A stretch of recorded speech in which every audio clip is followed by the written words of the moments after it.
Going fantastic. How are you doing today? I'm doing very well, thank you. You are certainly welcome in the shrine because of the nature of your army that you collect. You kind of inadvertently, if not directly, have some sort of affinity to the chaos, the ruinous powers. We just created one of the gods, sure. There's that too. Yeah. So for those of us who are wondering about some other things today, we will be doing a giveaway, and in honor of Skari, because of his Drukhari-ness, we're going to be doing a Drukhari giveaway. A couple things here, some incubi. We have Drazar. Yep, the Master of Blades, The the one and only. He is awesome, and I love him so much.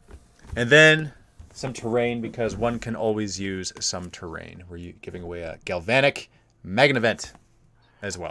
Yeah, terrain's always useful. I find that when I'm in doubt of what to buy, like a game shop, and I want to support my game shop, I usually just buy a piece of terrain because I know that I'm going to build it, paint it, it's going to go on my table, it's going to look awesome. Yes, absolutely. And so, yeah, that's the plan for today. So I am not. Here we go. Okay. So for those of us who are out there, say hello and let us know where you're from. The reason why I'm saying that is because I'm not seeing the chat come up here. Yeah, sometimes that happens. I find it. Sometimes it doesn't like populate as quickly as I would hope, or it just is a little annoying. But we know you're out there, everybody in the Shrine of Chaos. We know you're watching, listening. We'll get to your comments. The comments are particularly important, just because of the giveaway. How we're going to do the giveaway is we'll give you a keyword. You'll type it in, and then we will randomly select a winner. And by randomly, that just simply means scrolling of the mouse wheel, and wherever the cursor lands, it lands. It's really all that means. That's awesome. That's as chaotic as ever. Yes, because chaos is fair, and that's right. That's the way it goes. And I'm still not seeing the chat. So, let me see here. That's well, there is always this. When I say this, I mean I'm just gonna have to manually going old school and manually check all of them. I think so. Yeah. Yeah, that happens. Which that's cool. Yeah, if you want to play it that way. It's the forces of chaos. Apparently, Slanesh is once again up to her wily ways. I saw what you did there, and I'm inclined to agree. That's right. Because it is what it is. So, and it's fun. Sidewinding, the fates of chaos, and they're purposefully making everything shadowed by the veil of the warp. I like that. I like that phrase. It's very fun phraseology. I tend to agree with that stuff. Whenever you throw any of that sort of thing at me, I like it. Yeah. Okay. It looks like we're getting some comments here. Fabulous. Yeah. Okay. So, question, Skari. Yes. So, how long have you been in the hobby? Like, how did it all start with you? I began in the hobby about 20 years ago, I want to say, where I went to England to my grandmother's funeral and ended up buying the 3rd edition box set. That's how I started. And I basically brought that back all the way back to Canada. And by Canada, I mean Mexico, because that's where I grew up. And no, same thing. Yeah, I've just been in Canada for so long now that I feel like I'm very Canadian. And then I went, and then I brought it back, and my brother and I started playing. My middle brother and I started playing, and we split we quickly found out the Dark Eldar in that box were severely outmatched, so we ended up splitting the Space Marine forces and doing 5 Space Marines him, 5 Space Marines me, and then I ended up getting a box of Terminators. Then we split the Terminators, and then we had the Land Speeder, and that was for the longest time that's all we played with. Interesting. Would you roll to see who got the Land Speeder for that game? Yeah, you'd roll to see who got the Land Speeder or ban the Land Speeder, because we thought We thought multi-meltars were blast weapons and that they shot the little blast template. That's not the case. So we thought it was the most OP thing ever. um, but we'd roll up to see who got the rocket launcher and who got the flamer and who got the sergeant, right? So Yeah. like and then we'd usually switch and then do the same thing, but it's different to like even the score. Yeah. Okay, that's cool. That's interesting. Started very small, like combat patrol size. Not even. Like not even. 5 models each with like a tiny little table, like we play on the table or whatever in the kitchen. And eventually I got my hands on the How to Build Wargaming Terrain book. Yeah, like so the blue book? Is it blue? No, the red one. The red book. One. Okay, so I'm thinking yeah, so this one right here, I actually went over it not too long ago. And there's like a really cool section on how to build like 40K terrain. And this bunker down here, that bunker was like one of the first pieces of terrain I ever built. Nice. Yeah, and that started my long-lasting love with styrofoam. Yes. Yeah. Your polystyrene foam core days making the terrain pieces. What did you do for the foam core that would that cardboard? Just cardboard straight up cardboard boxes or cereal box cardboard. You split them in half. So use them as corrugated sheet metal. No, eventually when I did some of the bunkers and stuff, definitely. Yeah. And like use this corrugated metal, but it was more about trying to paint it properly and glue stuff without it all warping and stuff. So you'd have to get really good at like making sure you didn't put in like enough glue that the whole like base would warp, and then eventually you moved to like wood bases so that it wouldn't warp and stuff. So it's just as you learn, you just get better. Little things that make a big difference. It's all in the little details. I remember there was this one time I made this whole terrain board, 6x4 board, and I used foam core, and I didn't apply any sort of PVA glue or water down anything to protect it before I put the paint on. And I was so excited because I got this airbrush for the first time, and I like batch painted everything all at the same time, right? And like, oh, it looks awesome. I'm like, man, this is so amazing. Look how fast we're painting this. The next day when it all dried, it all warped like badly. And it was like, because I spent so much time cutting out these like factory buildings, and it was just so devastating. And the granny grading, I don't know if you ever use that stuff with your terrain pieces, but it was basically like the crochet meshes, the plastic piece. And like, man, I just remember that. So there's so much, it's so important to properly like apply. There's a good amount of steps to make sure you're doing things right. Otherwise, if you go too far too fast, you could make a lot of mistakes. And I really kind of learned how to do the whole PVA glue mixed with sand to cover like the styrofoam buildings with like a mixture of like PVA glue with sand to make it look like concrete. But it didn't just make it look like concrete. It meant that you could like spray paint it over, and it wouldn't like just melt all the styrofoam. Right. And that was like a game changer for me in terms of building terrain. And then eventually, like once you get established and can afford things and like more things or whatever, you end up buying like the GW kits or like pre-made terrain and things like that. So it's like an evolution. But honestly, plastic bottles and pretzel cans and straws and like tubes of like paper roll tubes from the kitchen paper rolls or whatever to make like piping, and like you have to get creative when you're starting in the hobby. The models are already expensive enough. so you want to build that like world, you know what I mean? And just kind of like have that immersion, and it's a great like arts and crafts thing, which is something my son really enjoys as well. Yeah, that's it's funny because as a kid I did not play 40K, or I didn't play Warhammer growing up, right? I was introduced to it when I was in my early 20s.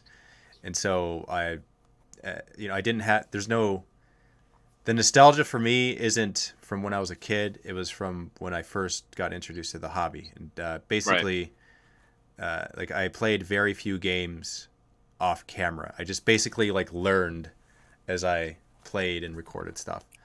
And so it's, from the sounds of it, you have played for a long time before you started your channel. Is that true? Yes. Yeah. I started playing probably when I was 12 or 13. Yeah. About 13 years old. I'm 33 now. So yes, 20 years. So tell me a little bit about your what you do now. Like Skared Skaredcast is your YouTube channel, and is that what you do? Uh, Yeah, so it's what I do full time now. okay, yeah. So that's my job. I'm a content creator for Warhammer. Like I'm not as big as like mini wargaming. I don't have a staff of people. It's just myself making videos, filming bat ropes with my friends, or doing campaign games. I also do like 40K coaching.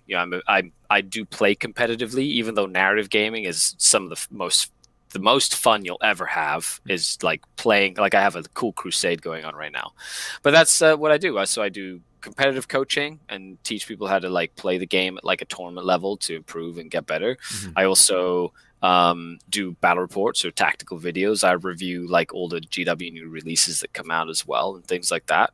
And then I also do hobby stuff on Twitch every day where I'm painting and sitting and chatting, and it's like a and I write articles for different like sites, or do little videos and things like that.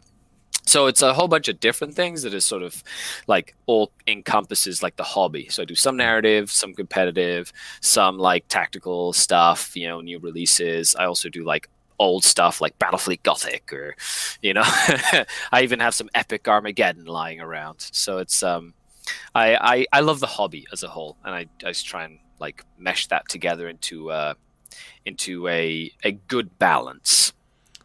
Yeah. Yeah, it sounds as though I certainly get that vibe from you, that you got your hands in many parts of the hobby. What about Black Library books? Are you into that? So I have read quite a few Black Library books. The last one I read was Blood of the Phoenix, I believe, which was like a Inari based one where you had Ivrain, and they went on this like or is it Rise of the Dead or something? They go to like this ancient craft world and stuff. It's actually really cool. And so I do read Black Library books on the off chance, but I'm not constantly reading. I think right now I'm finishing the Nagash trilogy. I think that's the one. So I'm not just focused on 40K stuff. I like reading the books just to kind of immerse myself in the lore. But a lot of the times I'm reading codexes and like just keeping up to date with FAQs and rules. And so a lot of my reading goes into studying the material that's like for the game specifically. Yeah. Okay, that makes sense. So it's Yeah. like very laser targeted, purposeful learning of lore, we could say. Yeah, and rules, of course. But yes. So what's your out of all of those things, what would you say is like your number one? If you could only do one aspect of the hobby, what would it be? Playing games. Playing games. 100%. Yeah. Yeah, 100%. Just rolling dice, and of course now we've had like COVID has been a thing for the last 8 months or whatever, or since like the beginning of the year, and it has really changed the shape of how we socialize and interact, especially in the gaming community. Not just that, but across the world and the communities in general. But being able to just play games, like that was the hardest thing for me when we were like shut down, was just not being able to play games with anybody physically. And because that it's not about winning or losing, it's just that time you spend a couple of hours rolling dice with a friend and just having that just really fun experience of having your warlord going around and murdering stuff, or dying to the first last cannon shot, or just little things like that just create this narrative in and of itself. Yeah. And that I find is the most fun for me, is to just have a hand in creating the story that happens on the table. Is there a certain unit that you like to use that you're happy if they get to do this thing, and no matter which way the battle goes, it's like as long as they do this thing, then there's this element of satisfaction that you have? Yeah, so I tend to pick units that aren't considered competitive and put them in my list, mostly as like a pet project or a challenge to myself, especially when I'm testing a competitive list. At the moment, with my Drukhari army, it's my Hellions. They're not really a unit that you see very often. They are like, if you're looking at balance, they're overcosted for what they do, etc., etc. But every time they do their job, which is to get scramblers in my opponent's deployment zone, they've done their job. And if they do anything past that, then it's like gravy. Or they go and kill lots of Nurglings, because that's literally what they're in the list to do, is to kill a squad of Nurglings. Like Nurgling specifically Nurglings? Specifically Nurglings, because the Hellions have 2 damage attacks. I mean, 2 damage attacks. They do lots of attacks, and they're strength 4, so they can go in and just kill a bunch of Nurglings, like efficiently and quickly, to get them off of objectives. Which in the game is quite useful to have something that can deal with those very annoying, like tough to kill Nurglings. Yeah. All right, so for people who are just jumping onto the stream and are curious about the giveaway, in honor of Skari, we're doing some Drukhari giveaways today. So we have some Incubi and we have Drazar, and we're doing this later on. All you gotta do is just stick around and type in the keywords that we tell you to later on, not too much later on. And then we're also giving away some terrain. We have a galvanic magnevent that will also be given away. Because, terrain, we're talking about terrain, and terrain's important. You could always... It is, yeah. You can use some candlesticks and Ferrero Rocher thing, put a bed sheet over it. You could do that. Maybe some books. That's what I did when I first started playing on the coffee table. Bed sheets were, that's literally what I did. And just make sure that I found a sheet that was green or brown, and just to kind of add to the immersion. It's funny how it does that, though, man. Like, you got a blue sheet, you got some water. Like, it's so funny how it works. Like, yeah. So that's in a little bit, guys, later on. So I'm going to pull up some questions here from the chat. Absolutely. I love anybody who's watching. If you want to, just put a question in, we'll try to get to them if we can, and we'll try to answer them as we go. Okay. So here, let me pull up actually here, I'll grab it from Jordan Lindorf says, Drukhari models are so good. I love the new Incubus sculpts. Yep. That's an agreeable statement? The new Incubi are incredible. Like, I've played with the 3 different versions of Incubi, 4 different versions of Incubi. So you had the metal ones, which I have a couple on my Vect model up there. The old fine cast ones. That were the new ones, and then they went to pewter to fine cast, and now the new plastic ones, and the new plastic ones are amazing. They're such a pleasure to paint. I really, really enjoyed them. So yeah, I would agree with that. Hence why we're giving some away, because they're just really, really nice looking. Yeah, very posable too, and you've got a lot of character. You've got little things you put on their bases and stuff, and yeah, it's a good kit. Lots of extra pieces you get too, like extra blades and stuff that you can use to convert witches or like Hellions or Cavalite warriors, things like that. I love that aspect of it too. You have so many options, and you can do stuff with. Okay, here's a question from Adam Brown. Do poison weapons work if fired from open top vehicle? Rules as written seem to make it not function. Poison. The weapon is a weapon. Like, it doesn't really change what it does. What you're talking about is, do abilities affect units inside of a transport? It's not it's a weapon specifically, not an ability. So the contention would be something like Dark Technomancers, which is a special rule where you can select a unit or the weapon as the unit is shooting, and then they can add +1 to damage and +1 to wound for their shooting weapon. If they're in a transport, there's an argument to be said that you're not allowed to do that because that specific rule can't interact with something inside of a transport. And I know some TOs have ruled it that way, but most TOs, and that's the thing, is I'd always check with the TO if you ever have questions like this, or check with your friend before you start rolling dice what the interpretation of that rule is going to be for that game. And it doesn't really matter what the interpretation is. It's just as long as both people are in agreement and you can play the game with that interpretation in mind, right? Yeah. Right? Because that's how if you play half the game and then you have that argument, that contentious thing in the middle of the game, it's very hard to sort of like backtrack and be like, I would have just played differently. Yeah. And most people don't care. As long as the information's out, you'll just play to that. So if you feel like there's an argument for poison weapons not working in a transport, which I disagree with, but it's fine, then just have that conversation with your opponent beforehand. Like, it seems to be an oversight because it's literally like a rule mechanic for like a whole faction that you'd be taking away. So it seems to be something that doesn't really mesh well with like the whole inclusivity of like a lot of the rules, or using your army the way it's intended, but you can't assume, right? So just have that conversation with your opponent if you're ever worried about something like that. So a good practice that we have here at Mini Wargaming is when we're fighting each other before the game starts, we tell each other, and this is off camera, right? We tell each other, and especially if we're playing against armies that we're not too familiar with, right? And I do this with Josh a lot because basically every army he plays, I have no idea what it does.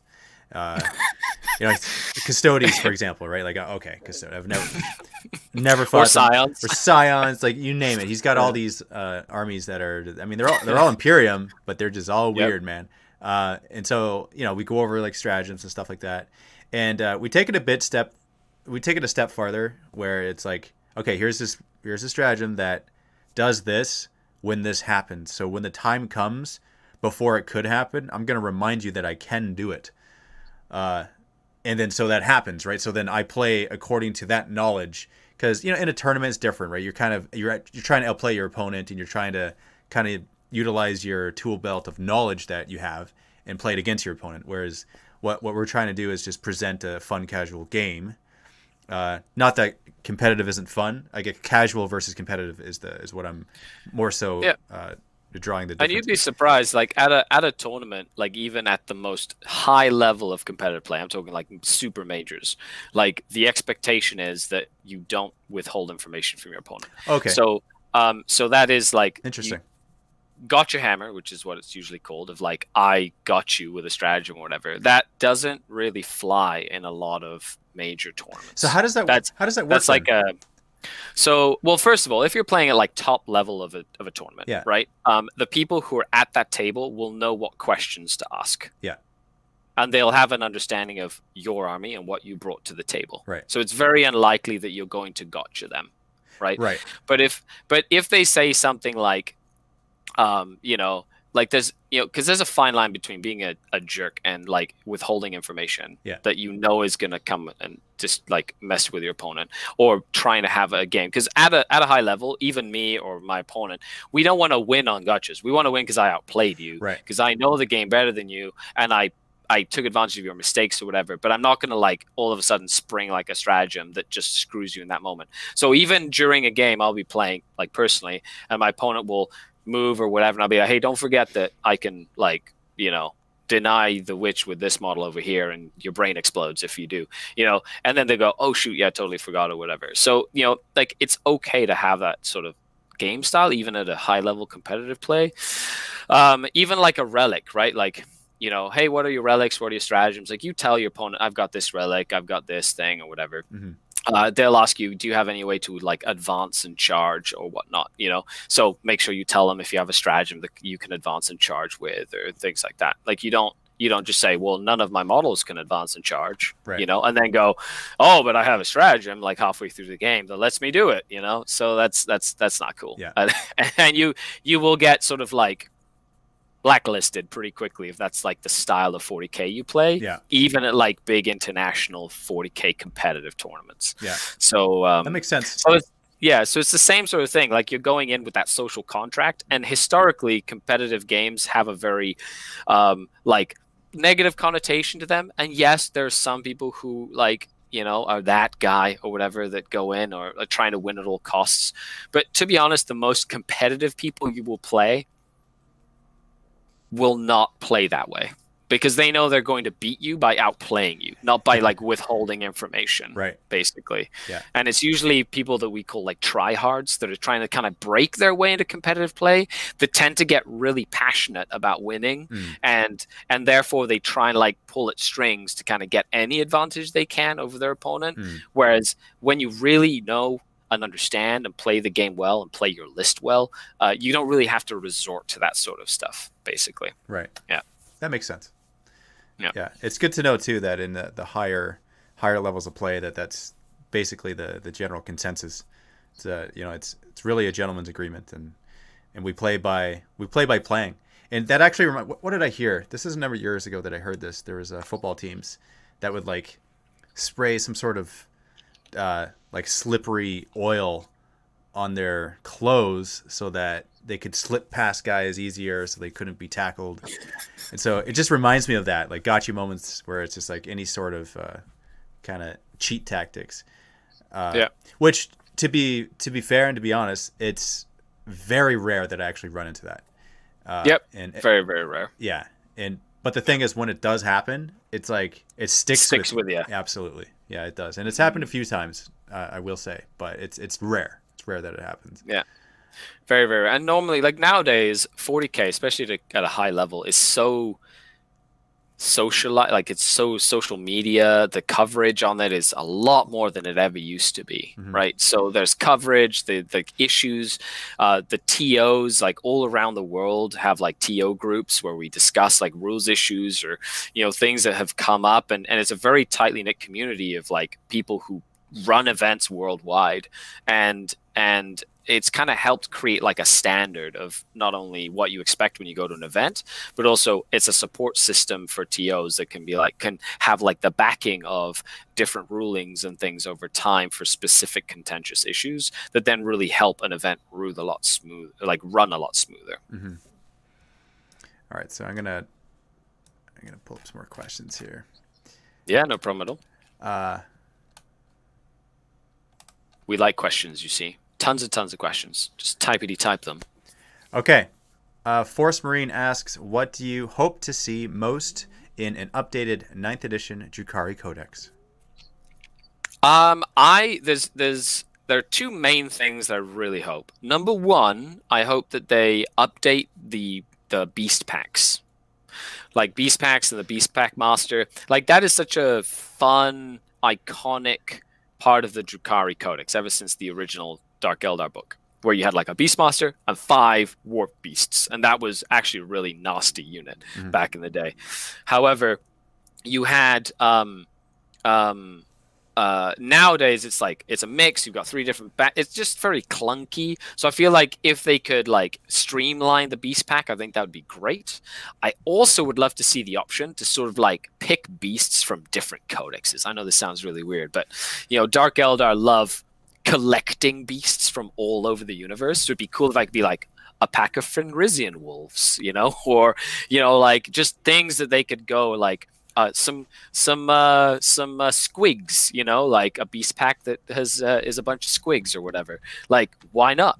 And then the other thing is the Court of the Archon. I feel like there's a lot of play with the court, like the Slith, the Urgul, the Lamian, the Medusa. Right now, they're just individual models that the only place they have is like do actions, because they're like not characters, so they can do actions and stuff. But I feel like having a unit of them, or them like interacting more with like the Archon specifically, or the other echelons of like Drukhari like hierarchy, I feel that'd be fun. So I think there's some room with that. I like it. Yeah. So that's what you would do for sure. You would 100%. Everything else is pretty good. Like you just need a readjusting of some point values, maybe some weapon options, that sort of thing. So I'm curious to see how they switch that up. With the trend that we're seeing, with like rules that affect an army over the course of the game. So you've got like with Space Marines, you have the Devastator Doctrine, Tactical Doctrine, Assault Doctrine. That's like an overarching thing that affects them throughout the game, right? And it kind of makes heavy weapons more powerful, that sort of thing. With Necrons, they've sort of previewed in the GW website that they have like these things that you kind of pick something. It happens during a turn, and you can pick like one of 2 options to affect your army for that turn, sort of thing. And so that's like their overarching. Dark Eldar get their power from pain, right? So every turn they sort of like level up in sort of like power as the game goes. So revamping that and maybe giving it like maybe a little bit more agency in the part of me as a Dark Eldar player to pick and choose like what I want in a certain order or whatever, that sort of thing. Who knows? Maybe that would be a cool sort of like dynamic change. But the Dark Eldar Codex is one of the most balancedly built codexes of all 8th edition. Like it's 3 different sort of armies in one. You have lots of different options. Psychic Awakening didn't add too much, but it added enough flavor to kind of reinvigorate it. And right now they're suffering against Space Marines, but who isn't? Who isn't? Yeah, exactly. Right. Yeah. What would you say? Okay, so other than Drukhari, what other armies do you play? So I have a Black Templars army. That was my original army. I played Black Templars when I started. I do have a Talarn Guard army, so full Talarn army. I have a Sisters of Battle army as well. Yeah, I've got a few Harlequins. I have a few Eldari, like Eldar, and then yeah, my Dark Eldar. They're like my main army. So it sounds like it's a good mixture of Xenos and Imperium. Yeah. So you don't play Chaos at all, other than Drukhari, of course. I started Word Bearers like 2 or 3 times over the course of my 20 years.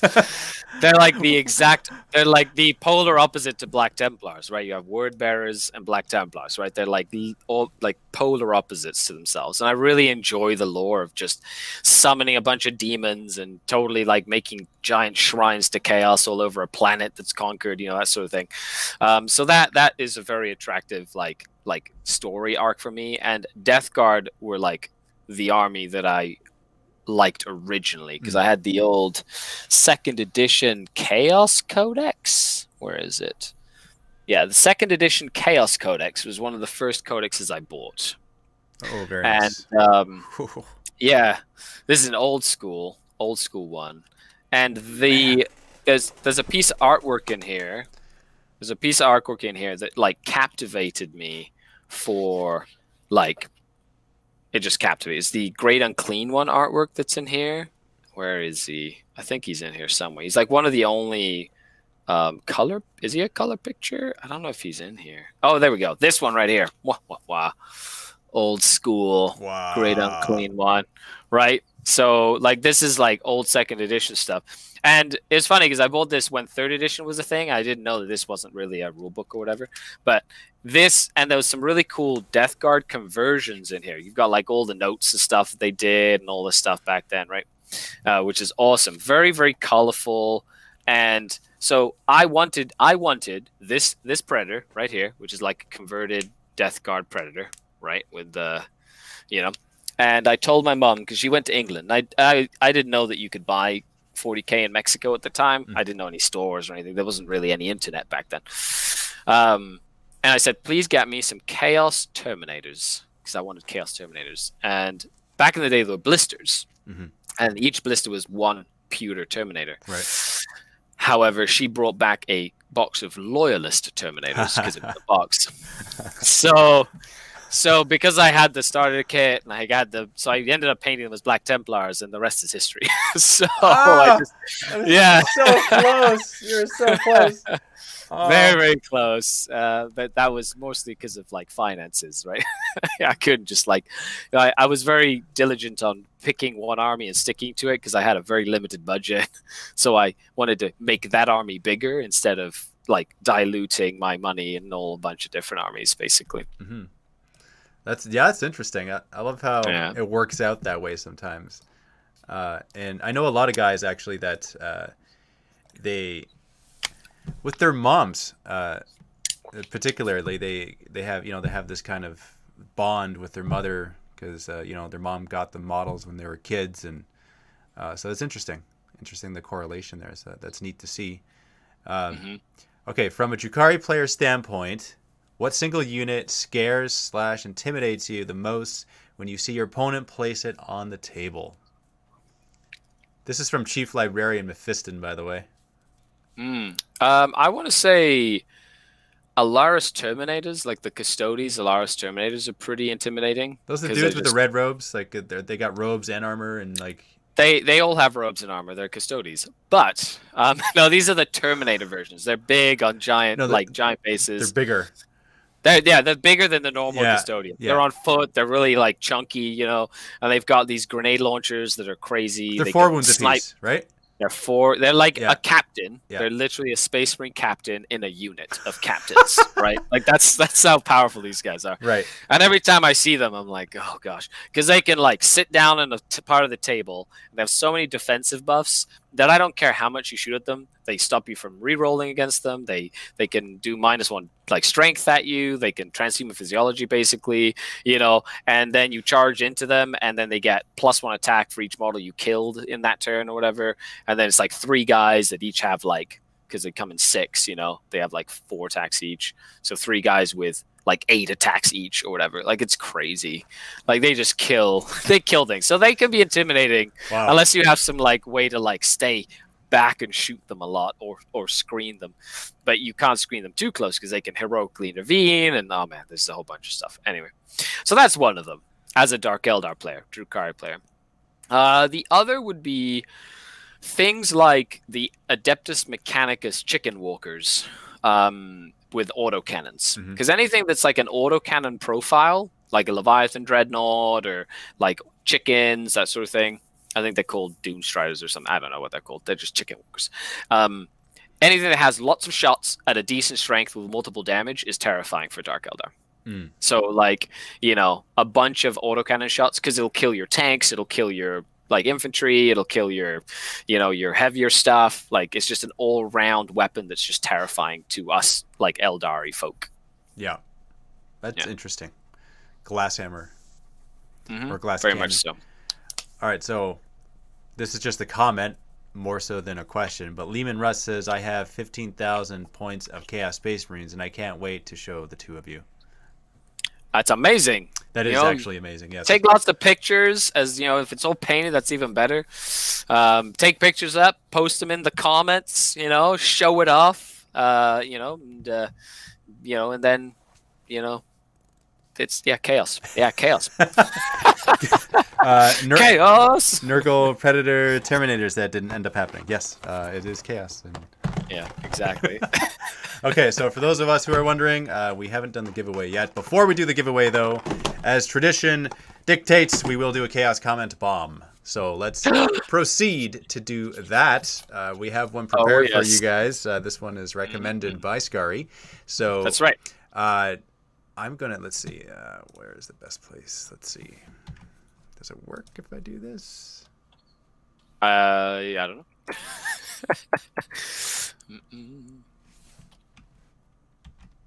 I think it works. Ooh, that worked. Okay. There we go. So click on that link. Click on any of the links out of the block links that I just posted there. That'll bring you to a YouTube video. If you're not familiar with the Chaos Comment Bomb, this is how this works. Leave a comment on the video that we just, the link to the video that we just posted, and you could say something like, Dave and Skari say hi from the Shrine of Chaos, Mr. Ghost of the Web Way. Or you could say, the Shrine of Chaos calls you, because it really has nothing to do with your videos. You could also say, hey, Slanesh has your number. Oh, I like that. Yeah. I like that. Yeah. At the end of the day, as long as he knows he's been Chaos Comment Bombed by the Shrine of Chaos, it really doesn't matter what you put. And this is awesome because I've never heard of Ghost of the Webway before. And it looks like he plays Drukhari. Harlequins mainly. Oh, is that Harlequins? Okay, yeah. Harlequins. Hence the whole Slanesh thing, So they definitely throw that in there. This is great. He just recently posted this video like 7-8 hours ago, something like that. And now we're gonna see how many come in from it. Yeah, let's. Awesome. I hope that these comments are connected to his phone. That's really the best way it goes. This is gonna be great. Now, so do you know him? Do you know him personally? I don't know him personally. I know him through just social like interactions, Gotcha. like online. But he basically moved to Italy and started the channel like about the time that Italy got shut down with Corona. So he basically was like in quarantine. He was supposed to be a teacher there, and he literally just was stuck at home for 4 or 5 months. Wow. So he kind of started up. And I knew him from just the channel and comments and stuff. So he had some time on his hands then. Yeah, but he's kept up with it, which is the hardest part when you do a YouTube channel. Is just doing something and doing it consistently. If it's once a week or if it's twice a week, and doing it every week without fail. That's the hardest part, because it's like it's a long process of just making sure you create content. And some people start a channel and they try to do one video a week, whatever, and then they just fizzle out, because they just don't have that work ethic, right? Yeah. Yeah. Cool. Yeah, I'm gonna do a little refresh here on his newly commented on video. I want to see. So he started with 8, so obviously Corn likes it. He's at 82 now, which is awesome. So thank you guys for. Yeah, thanks a lot. Oh, here's the cool thing about a Chaos Comment Bomb, right? It really would not be possible without you guys, right? Like, Yeah. And the thing is, like, YouTube algorithm spam, it's not a thing because we are all individuals typing our comments away. It just so happens to be happening at the exact same moment in time. And therefore, it's like a bomb that goes off on the video, and I love it. It's so much fun. Okay. Yeah, exactly. Thanks a lot for participating in that. You are all awesome. Okay. So what do you think? Should we do some giveaways? I think Vect says Ooh, yes. Vex says yes. Yeah. I like it. Yeah. All right. We always have to ask the muse himself. Hey, I get it. Which one should we do first out of these two? Let's do the Incubi first. Then we'll do the terrain. Then we'll do Drazar. Drazar's like, come on, he's the best one. Okay. You want him. You want Drazar. You want Incubi. By the way, if you haven't already, check out Incubi in an Inari detachment. They become really killy with the Inari rules. So yeah. Somebody just said they rolled a 6 on Vect. Does that mean anything to you? Yes, it does. It means we just stole all your command points. Is what happened. Mm-hmm. Oh yeah, I heard about this. Yes, yeah. So Vect can be very cruel and stab you in the back, or he can be very generous and just completely destroy your opponent's battle plans. So it's great fun. Yeah. Okay, so for the Incubi, Skari, if you would, choose a keyword that people need to type in order to be entered to win this. Decapitating strike. Oh. Okay, so yeah, 2 words. Which is their special rule. Yeah, it's their special rule that they get to do extra damage on 6s to wound. Okay, I like it. Yeah, I like that. I think it's fitting. It is very fitting. I would have to agree. Corn approves. Yeah, they all go into this little pile, but then Corn comes. He's like, "You got the pile ready for me?" Yep. Here we go. Skull Taker comes down, takes all the skulls. Oh, nice. I definitely helped him out. Yeah, absolutely. Although the Cain, that's the Eldar god of war. He's pretty mean. He's like he's not a nice god. He's a very angry, warlike god. You could argue that he's a very Corn-like god. He is. It's like a mirror image of Corn. Yeah. Like if there was an image, it had like Corn that was just like anger and fury and bloodlust, right? And you've got, Cain that's literally the god of war, like of war, right? So it's just as, maybe not as like barbaric, but still pretty aggressive. Yeah. Yeah. Okay, so I think that's enough time. So we're going to randomly do this with our mouse. And wherever it lands, it lands. Boop.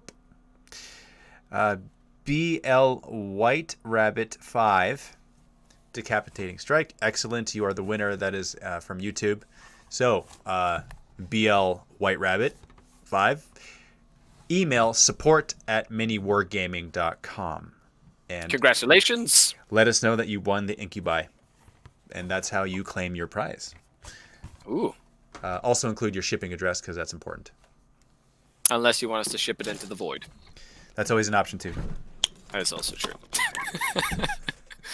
Okay, so here I'm just gonna make now some terrain. You always want some good terrain. Now, of course, these terrain have they have a cool keyword that I'm going to use for them because you're just writing that down. Yeah, I'm just gonna write it down for a second. But having a good amount of terrain on your table is key, especially if you find you're getting blown off the table by your opponents. Make sure there's enough terrain on the table, which is probably more than you think should be on the table. And for this one, it will be dense. Dense. Because it is dense. It's dense terrain. It's one of the keywords. Means you get -1 to shoot through it when you shoot. Yeah. Or if you're inside it and someone's shooting at you, it's -1 to hit you. So it's a good defensible piece of terrain. Yeah. I like it. Of course, dense can also be used in lots of different contexts. However, this is about terrain. Okay, just saying. Yes, this is true. All right, galvanic magnavent. Magnavent. I'm always tempted to put an extra syllable in there. Magnavent. Yep. Or magma vent. Magma vent. Yeah, there's that too. I don't think it has anything to do with magma, but probably nothing. Yeah. But in either case, it's being given away right now. So there you go. One can paint. I don't know about you, but I'd want it on my table, right? So I'd put those. I have one already, but I mean, like, you could totally put that word in there. Yes. Get it done now, or you're gonna miss out. Yes. I agree. Yeah. Hey, dense, not dunce. Somebody put dunce accidentally. You got to put dense. No. Yeah. No caps here, okay? And when you put dense and the last letter is capitalized, everything else. Well, I guess technically that works too. So, dense with an exclamation mark could also work. Disqualified, okay? Okay, 3, 2, 1. I'm gonna scroll again, and the winner here this time is the Browlet. That's on Twitch. Nice. Browlet.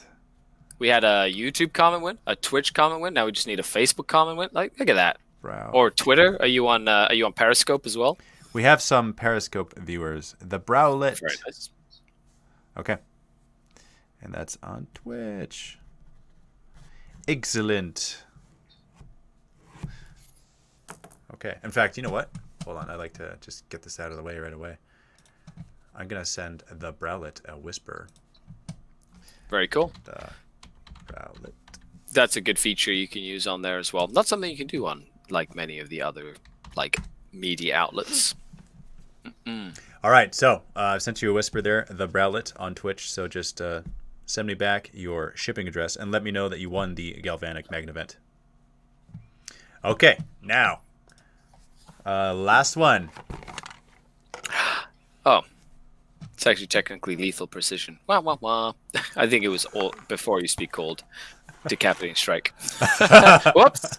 Whoops, Daisy. Whoops. It's like feel no pain. It's like saying feel no pain. Whoopsie Daisy. Yeah, I know. It's just like old rules. We're going to say this word. So for Drazar, the Master of Blades, you will have to put Tormentor down. Tormentor. Which is a rule a lot of people forget with Incubi. If you roll a morale test or a leadership test and you roll equal to your leadership, one model runs away. Huh. Yeah. So you don't have to fail your morale. You just, as long as it's equal to your morale, you just have a model run. Okay. Yeah. Now hold on 1 second. If you are Drukhari, that applies to you, or if you do that to your enemy? No, to your enemy. Okay. You're basically, if an Incubi model is 6 inches from a unit, right? When they roll a morale test, yeah. If they roll equal to their leadership, yes, they just one runs. So one runs. Yeah, I see. Okay. Whereas but then you can stack it with a whole bunch of stuff. Like when a model runs from a unit, you can spend 2 CP to make 1 CP to make an additional model run, and then you can do Grizzly trophies, which then you can roll for each model that runs. On a 6, another model runs. So you can have like this cascading effect where you can. So it's great against things like aggressors and centurions and things that are like lots of wounds that don't like running away. Yes. Yeah, I can see that. Yeah. Yeah. Doesn't come into play very often. Okay, let's do this. Okay, time to do it. Okay, 3, 2, 1. We have Callum Swift. Ooh, swift way to get into a win right there. I saw what you did there. Yes. Wordplay. Callum Swift. Congratulations. Drazar is for you. The Master of Blades. May he go on rampages all across your tables and have people very scared of him, because that's how that works. Drazar is a meanie. So, Callum, what you'll need to do is send us a message on the Mini Wargaming Facebook page and let us know that you are the winner of Drazar, and also give us your shipping address so that we can send it through the warp and that you can receive it. And that's how that works. Gellerfield included. Ah, yes. So, I got to mention something. This is just kind of a cool thing. I got this in the mail. I got this in the warp the other day. This is a box. Here, I'll just show it off. It's a wooden box. I opened it up, and what do I find inside? I find some coins. Oh, they look great. Yeah, so these are pretty sweet. So Nice. Mark and Dave on one side, Mini Wargaming on the other. And this is War Budgies. Thank you very much. Mike Ross. You know who you are. Some might call you John. I call you Mike Ross. So yeah, check that out because that was pretty cool. This was just simply a gift of chaos that he sent, so I figured I'd pay it forward, pay it back by showing you guys these cool coins. And they're looks like they're the right size for objective markers, actually. So yeah. And there's that tactileness about it, right? It's like I got these. Just sitting there, like I shuffle my dice a lot when I'm playing. You could definitely. There you go. All right, so War Budgies. Actually, hold on one second. I'll take it a step further here. I'm going to Linky link. Yeah, I'll give a link to this, yeah, because that's pretty sweet. Got to admit, like that's pretty darn cool. Let's see. Those are like the cooler kind of objectives too. You know, like they're sturdy, like they're like personalized. You know, they're yours. You know what I mean? Like you put them on the table. They mean business. You know, it's always good to fight over stuff that means business. Absolutely. All right, so I'm gonna provide a link here. A block of links, just so you guys have them. Big block of links. That brings you to War Budgies. Okay. That's awesome. Unofficial sponsor. He didn't do it for the purposes of sponsoring anything. He just hey Dave, I'm making these. Would you like them?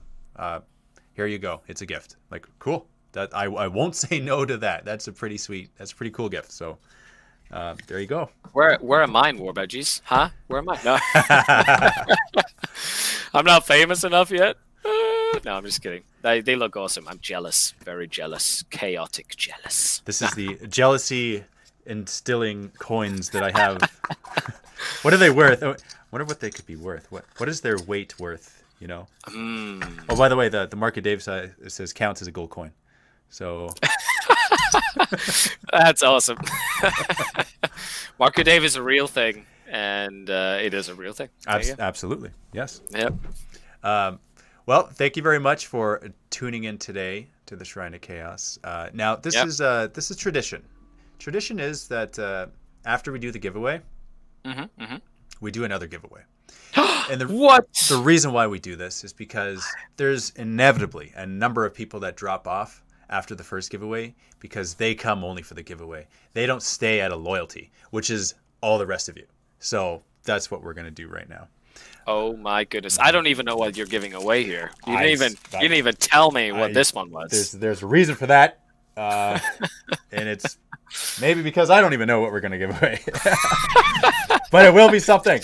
It will be something. Well, while you're looking for that, don't forget that Vault members, if you go and you subscribe to the Vault, and you want a free hour of coaching with me, Skari, you can actually use like one of your token Vault membership things to get an hour of coaching with me. If you'd like to learn more about 40K. Yes, thank you for mentioning that. That is absolutely true. So if you are a Silver Vault member, you absolutely gain access to that. And if you know what, if you're a Vault member and you didn't know we had that, we have that. And we've been mentioning that in battle reports as of late, because when we show off the different terrain and the battle mats and stuff that we're using in the battle, we also mention that fact that the Vault members get coupon codes to specific companies, and more often than not, about half the companies that we have featured in the battle report we have deals with, and they offer coupon codes specific to Vault members.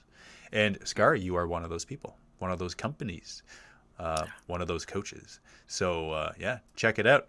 Get your free hour with Skari, and he will teach you things. Many, many things. He will teach you how to decimate. He will teach you use Drazar, Incubi. I don't know. It's not just Dark Eldar; it's everything. But yes, I will teach you more about the game. All right, this is the last giveaway. I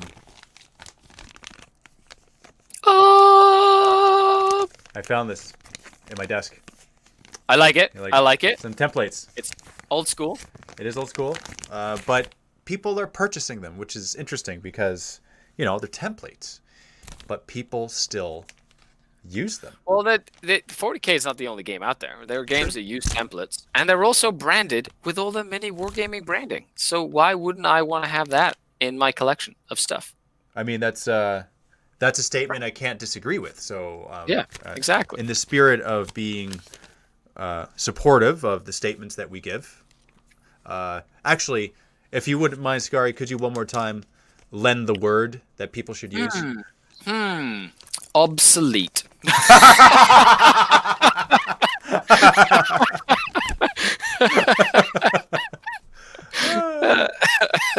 All right, that's it. I'm sticking to it. That's it. That's the word. That's the word. That's the best. Yeah, everybody stayed here out loyalty. Absolutely. Those blasts are actually cool. And I like the color too. Green's like the best kind of color. Yes. Because you can actually see it well. You don't like put them aside and then they get lost and stuff. And, you know, I've used them for a whole bunch of different stuff, like objective markers for campaigns and a whole bunch. You can use them for a variety of different things, which is still pretty cool. Yeah. Or frame them. You could literally frame them. You could frame them too, yeah. And then put them up and be like, reminder of a better time when guest weapons were actually guest ranges. Oh, I have to also mention, this is important. See this thing here. Now, okay, there's a large blast and a flamer. Those are probably obsolete. But this one here, this is actually, nice. This is actually the one that you want, because this is the practical one that you can use. There's the 6-inch, the 1-inch, the 4-inch, the 2-inch. And there's also the widget. The widget, yeah, the 3-inch blast there. But this one, interesting fact, Facebook, the store on Facebook, rejected this. This is not featured on our Facebook store because they thought this was a weapon. So this has been rejected because we don't allow weapons to be sold on Facebook. It's dangerous. Information and knowledge is power. Knowing how much you have incoherency, too good to be true. Too good, yeah. Too good to be true. Yeah. That is definitely not obsolete. And I'll tell you, widgets like that are the thing, as a tournament player, I use the most, other than dice. I wouldn't doubt it. I use it a lot, yeah. All right, let's do it. 3, 2, 1. It is Taliel. Okay, Taliel. Taliel. Okay, Taliel. Sure, we'll go with that. That is that one is on Twitch. Ooh, nice. Like you get a whisper now too. You do get a whisper. If I could find my pen and write that down. Congratulations. Where's the pen? Okay, you know what? I blame Slanesh. I'm just going to. It's probably Slanesh as well. I'm not going to lie. Every time. So tail, I-E-L. Tail, I-E-L. Yeah, I'm going to just type in the whisper right now. Tail, I-E-L. Taliel. Taliel. Sounds like some sort of elvish name, if I were to guess. Like a Dungeons and Dragons character name. Yes, actually. Like an elvish. You're right. Yeah. Yeah. Okay, so there it is. I just sent you a whisper on Twitch. Be sure to respond back with your mailing address and what you won, of course, so that we remember after the fact. We don't want to be. I love it. Don't want to be guessing here. Don't want to be giving you the wrong thing. I don't want to be giving you obsolete templates. You know, that's. No, it's all about that widget, though. That widget, though, yeah, it is. Yeah. It is it, but that comes in a pack, so you get the other stuff too, in case you know those come around, or you play Horse Heresy. You know that works too. That is true. That's a very popular game, actually. It is, yeah. Okay, well, thank you for joining us today. Skari, you're always welcome Yeah, no back. problem at all. Where can people Thank find you you? for having me. Where can they find you online? So go to YouTube. You can find me at Skaredcast, youtube.com, which should be up there in the links or down there, or wherever the links are here. And yeah, you can find me there. I do have a Patreon if you'd like to support me over there, but I do Twitch, Instagram, Facebook, YouTube, and blogging as well. So feel free to reach out to me if you have any questions about Dark Eldar. You want to learn more about the game specifically, use your Silver Vault membership for that as well. And I can't wait to hear from a lot of you out there. Fantastic. You're always welcome back in the Shrine of Chaos. This is your second home. And thank you guys for joining us today. Stay tuned next week, where we will have more discussion about more chaos and more stuff in general. Happy wargaming.